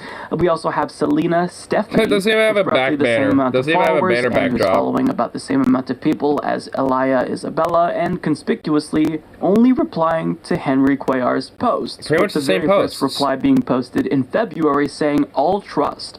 Very natural here. And then we have Jackie Murphy, also a newer account created in January, saying they're not convinced by Jessica Cisneros and she doesn't have what it takes, but they very clearly think that Henry Cuellar has what it takes, considering that the replies to his tweets make up the totality of their Twitter activity. And I love how the first post is, I think you could be of great help to Texas, as if he's some new up-and-comer and hasn't been in Congress since 2005. It's just hilarious to me. I love this. I think you could definitely be some good help to Texas, even though you've been here since 2005, so hopefully this time around you will actually fucking do something. It's like, wow, dude, a fucking troll bot and shit that's paid for this by this motherfucker, and they couldn't even get it right. Wow. That these are not real accounts, and people have pointed this out prior to this article being written. It's just, this is nonsense. This is AstroTurf Online. Now, there's one more account that I want to show you. You're going to want to stick around for this one, because this one is certainly a little out there, and I have no idea where this account came from. But I just want to kind of go back to what his account was like prior to all of these bots increasing his engagement on Twitter. So Cuellar hasn't always been such a phenom on Twitter. Take his November 5th tweet announcing passage of the bipartisan infrastructure bill, which he had worked to break away from the larger Build Back Better Act. Absent was his swarm of supporters. Instead, his followers took the opportunity to lambaste him for undermining the broader package, to call him a sellout, or otherwise denigrate his legislative activity. It's fortunate for Cuellar to have won over such committed backers so late in the game, especially after an FBI raid of his home and campaign office in January, tied to an ongoing investigation into Azerbaijani influence peddling, led to a drop in the polls. Many of the rest of the replies to his posts, coming from accounts that have been active much longer and have more diverse interests than just Cuellar, are criticisms of his anti-abortion stance, references to the federal investigation, or calls of support for Cisneros. But oddly enough, none of the new accounts seem to actually follow their hero. So that is very, very interesting. Very interesting. Now, there's one more account that I want to kind of highlight here. This wasn't addressed in the article, but this was an account that I happened to stumble across as I was doing research for this video. So this account here, the user Futbucker69 has a Henry Cuellar avatar with heart emojis, and their bio reads, I happen to be a newly enthusiastic fan of Representative Henry Cuellar as of February. Now, as you can see, like the other posts, all of their activity are replies to Henry Cuellar. They say, thank you for all you do, boy. Really hope you don't go to prison. So very enthusiastically supporting him. And then the first response here, which is the first post made on this account, reads, thank much. Who needs they Henry aid? Def me. So this Fuckbucker69 account is very interesting to me. What the hell? I don't know why Henry Cuellar would deploy bots like this. Really, Henry? Fuckbucker69? You're a member of Congress. I feel like someone did that as a troll for him. I don't know, dude. That feels like someone did there to fuck with him. What the fuck? Asking you to eat their hen russie, or asking who needs the hen russie ate, to be clear. So I have no idea where this account came from, and he should really come out and denounce this and say he doesn't stand for this hen russie. Like, that's so inappropriate. So he needs to denounce this. I mean, bot accounts, once you start. Nah, he needs to double down and fucking just like embrace it, dude. He needs to embrace that hen wussy, bro. You open the floodgates, and any accounts can purport support for someone like Henry Cuellar, so he really shouldn't do things like this, and other politicians shouldn't do things like this as well, because you might see a Fuckbucker69 pop up and all of a sudden support you, and it doesn't seem like that's somebody who you would want to have the support of as a politician. So yeah, it's very clearly a bot account, but this is his bot account. I'm assuming. I don't know where this account came from. I have nothing to do with it, but this is clearly something that he created. So, I mean, he should disavow all of these bot accounts and stop trying to do online AstroTurf, because it's just embarrassing. But that's all I have. I mean, it is, but honestly, that Fuckbucker dude, that guy. Say about this. I had to brace that bot. I had to brace that bot account. And it seems like he wanted to get caught, because with this many bot accounts, all specifically dedicated to replying to you, it's just a matter of time before internet sleuths are going to uncover that this is a huge AstroTurf campaign to create enthusiasm where it doesn't exist, and it's pathetic, and I hope it doesn't work for him. I don't think this is going to work for him, because bots aren't going to translate into votes, but I hope that in the end he loses and Jessica Cisneros prevails victorious. But we'll wait and see. If you live in Texas, if you live in this district, support Jessica Cisneros, vote. Yeah, well, I hope she wins. I mean, it sounds like all in all that this random little schmuck fuck is gonna, probably lose, because he's literally having to buy bots and shit in desperation in an attempt to be like, please vote for me. It's like, wow, real pathetic there, bud. Zukov, what's up, buddy? Come here, boy. Zukov. Zukov, come here. Come on, boy. Come here. Zukov. Zukov. Bruh. Come here. What are you doing, bro? Come here. Oh, come here, baby. Come here. Come up here. Come up here. Come up. Come on. Come here, baby. Come here. Hey, buddy. Yeah. What's up? You want outside? You want outside? Don't worry, buddy. I'll get you outside. Look at you, you sweet thing. You're just a sweet little thing. Oh my goodness. Look at you. You're so cute. Stop being so damn cute. You're so damn sweet and cute. This little face is adorable. I went on my little walk today. We just got a bunch of compliments. Well, you did. You just got all the compliments because you're just a little attention seeker for cuteness.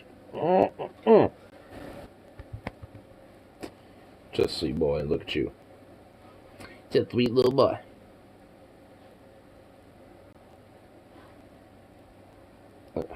What? Okay. Are we just chilling here now? We're just hanging out?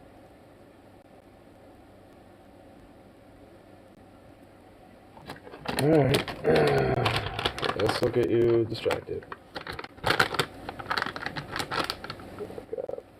Okay. Hey, hold on.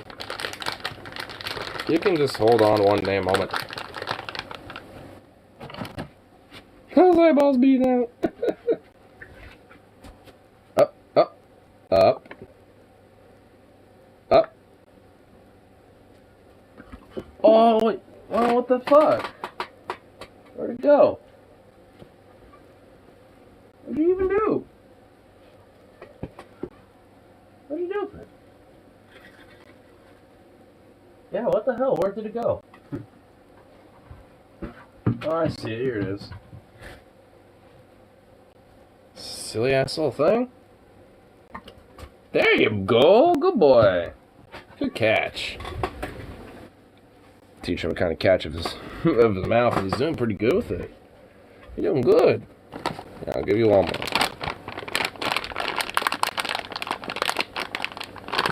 more. One more for you. Whoop. Good boy.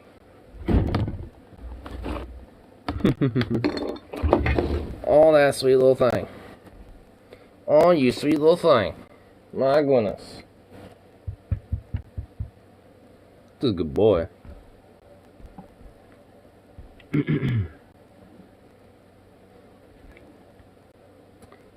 What are you doing now? Hey. No. Don't go back there. There's literally nothing back there for you, dude. Silly ass little mutt. Silly ass little pooch. It's like, come on now. Come on there, buh. Don't be silly. Come on. Oh, oh. Whoop.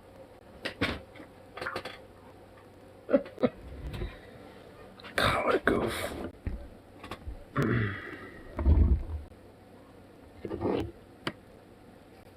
Anyway.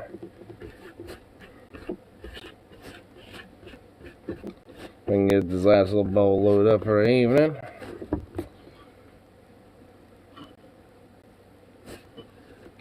Get myself a little bath going. All that fun stuff. Because I'm pretty sure my little boy's hookup needs one too. Our little boy needs a little bit of a bath. Just a little bit. Especially the last couple days, he's been kind of out and about. His paws are getting all dirty and shit. It's like, alright, you need to get soft clean again, because you're not as soft as you were. Not as soft as you were last time. It's like, a little bit of an issue there, buddy. Sweet little thing.